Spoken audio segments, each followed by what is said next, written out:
Spoilers for One Piece Chapter 1038 in 3, 2, 1. What the fuck was that skeleton? Allow me to explain. Hey, nigga better turn me. Nigga better turn me. Yeah, nigga better turn me. Yeah. Hey everybody, Gold Boy here, and I'm going to start doing my chapter reviews a little bit differently. I'm just going to cover the mysteries and theories, just the big parts, because let's be honest, if you've already read the chapter, you don't need a play-by-play.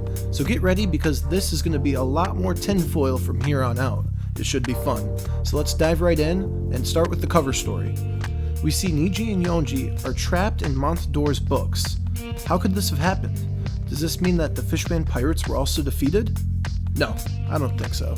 I think the Fishman pirates were fine. Jinbei was happy when he returned to Luffy, so I think that they either defeated the Big Mom pirates or got away after just stalling for long enough. The capture of these two Germa siblings are interesting though. I kind of think Judge left them. You know how he treats his children, he's kind of a heartless bastard. They must have been caught or maybe overpowered, but I don't know. Judge and the other two didn't stay. So is he going to go save them, or is he going to leave his own children behind? Hate to say it, but I could see Judge leaving them behind. But, you know, it kind of fits his character. Maybe he would send foot soldiers in, but I don't think he's going to risk his life unless he had a major turn of heart after Whole Cake Island. So, let's move on to the next mystery. The skeleton, that's the biggest thing. That's why everyone wants to hear about YouTube videos for this week.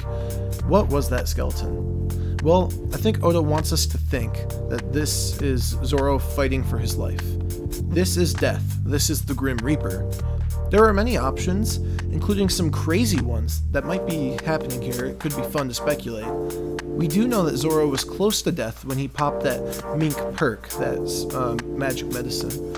And now it doubles his damage. He also had a really tough fight with King too. So if this weren't One Piece, if this were any, manga or anime other than One Piece, I would say that Zoro's gonna die here, but he's not gonna die. Frankie appears to be looking for him, so maybe he can rescue Zoro. But let's break it down.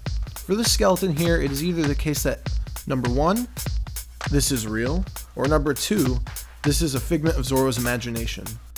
Let's look at case one. If real, I think this is literally death incarnate. This is the Grim Reaper.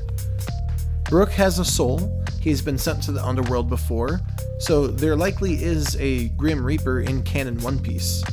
Also, in Arlong Park, Zoro claimed that even the Grim Reaper himself couldn't kill Zoro. So he either needs to fight this skeleton, or maybe he even needs to conquer the skeleton with his Conqueror's Haki. He seems to be immobile, so maybe doing a Conqueror's Haki outburst is the only thing he can do.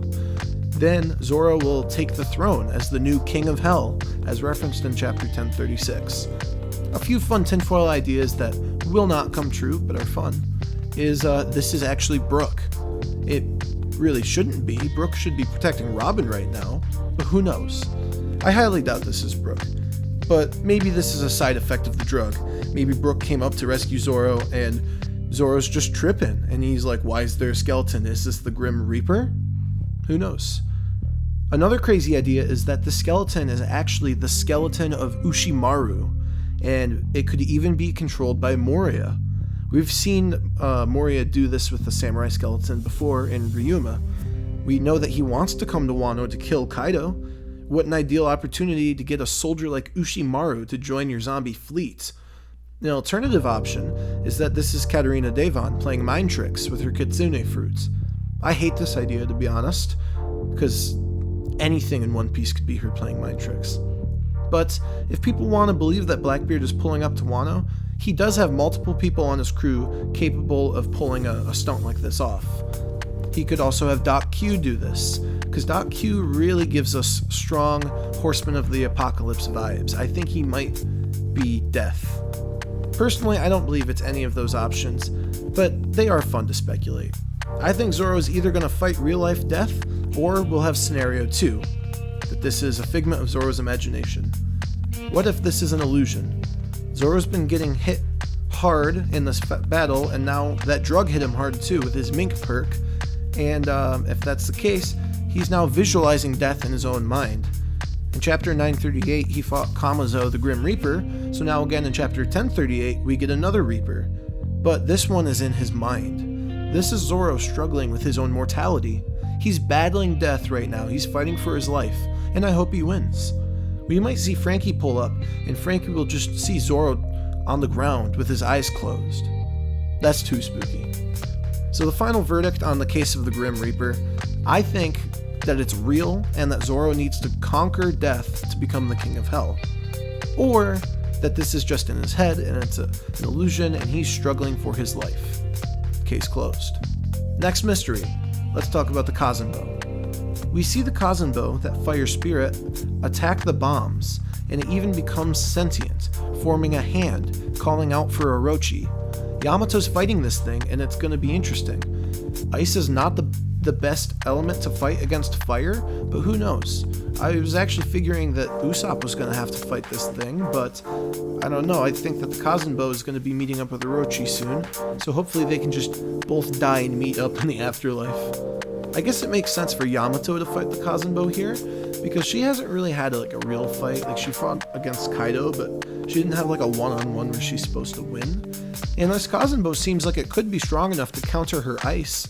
Maybe this is Yamato's Hour of Legend. We know that Momonosuke is holding up the island. People call that the Hour of Legend. Well, Yamato also calls herself Odin, and not only was Odin holding things up, but he was burning alive. Maybe Yamato is burning alive to protect the bombs from igniting.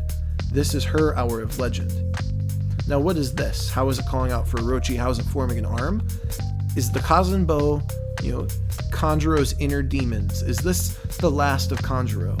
This faceless black silhouette that we saw in the flashback of him growing up when he was an actor. It kind of reminds me of the lifeless eyes of the Kazunbo, so is that him? On the case of the Kazunbo, I think that this is Kanjuro's inner demons. This is all that remains of Kanjuro, and he's going to have one final dialogue with Orochi as Yamato holds him off in her Odin moment. And finally, regarding Big Mom and the boys, we see Big Mom start to go up to the rooftop, and it resurrects the two supernova. Law uses his Kroom awakening a second time, which is crazy to see him push past his limit. And the interesting thing is that he actually made his sword longer, a lot longer. He can manipulate things within his room, we already knew that, but with his awakening, he put that room or Kroom around the sword, and he extended the sword inside of it. He changed its length. I think he just unlocked the next level of his already god-tier devil fruits. And even Kid speaks about being energized. They have found a new reason to fight. Kid says, quote, "I feel weird. It's like I have a new reason to keep on fighting." These two supernova here have decided to put their lives on the line to keep Big Mom from interfering with Luffy's fight. That kind of reminds me of Zoro and Sanji. They feel like Luffy's won them over. As for what this means, I don't know. This is really hard. I cannot tell if they're going to beat Big Mom or not. And this is cool because you can normally expect the good guys to win every single fight in One Piece. But because Luffy's the MC and he says that he wants to beat Big Mom, I kind of want to think that he beats Big Mom. I have no clue. After this chapter, I think that they are at least holding her off. So who's to say that they aren't going to beat her too? So in the case of Big Mom, I think that Law's fruit is even more broken than previously expected. He can grow his sword through manipulation. Luffy has reinvigorated his rival supernova to the point where they will put their lives on the line to keep Big Mom from getting to Luffy. He won them over. And finally, I think for now, that Big Mom is going to get defeated here by the two supernova. All in all, great chapter. I'd say MVP goes to Law because that quick Kroom really saved the day, but shout out to Yamato here too because she froze the bombs. Those bombs would have ended the entire series if they went off, so she's also the MVP. So what were your thoughts on the chapter? Drop your conspiracy theories in the chat below, and if you enjoy my fun and games, please subscribe for more. I'm just going to keep doing my reviews like this from now on, I think. It's a little bit faster, a little more fun. We're going to focus on just the important stuff. So then that way you don't have to watch another YouTuber give you a play-by-play of the entire chapter that you already read. But with that being said, I'll catch you in the next time. Remember, stay golden and have a good weekend. Thanks for watching.